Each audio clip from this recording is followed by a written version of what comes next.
I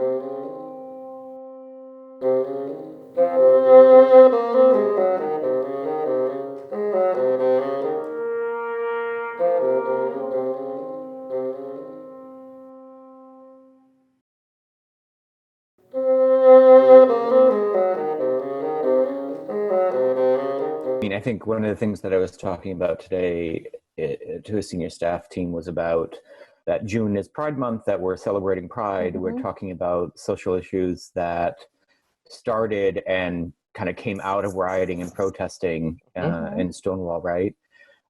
Silence equals death. I mean, all those things kind of came out of those aspects. And then you go into the kind of pandemic of HIV AIDS and the artists that were working around that, and which is similar to a pandemic now, where unfortunately we still don't have a cure, but those steps and those protests to be seen and heard, and the organizations and the activists that were artists, that were singers, that were, Hollywood people, everything in between kind of came out, to speak up against this, to bring awareness. And it was through the arts that, I see a lot of steps being made to have LGBT rights, right? Mm-hmm. I mean, it's still an ongoing process, right? So that idea of protest rioting, and the connection to even the Chicago-based mural movement, right?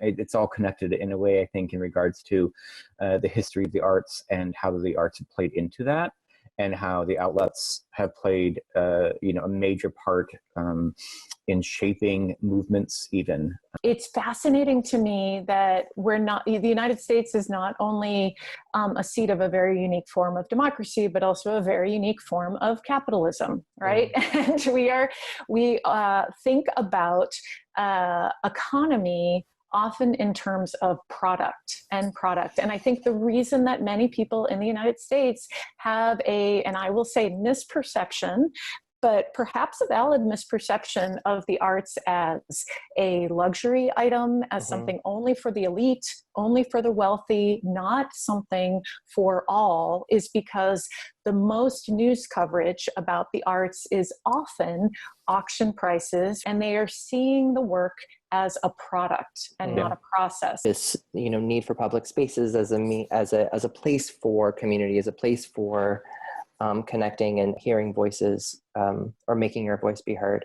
And I think that that's great when you see this sort of like pop-up, what I consider to be, like a memorial, I guess, but more of a pop-up participatory exhibit, right? Mm-hmm. That's not led by a single artist. It's not led by the MBTA or the transit system.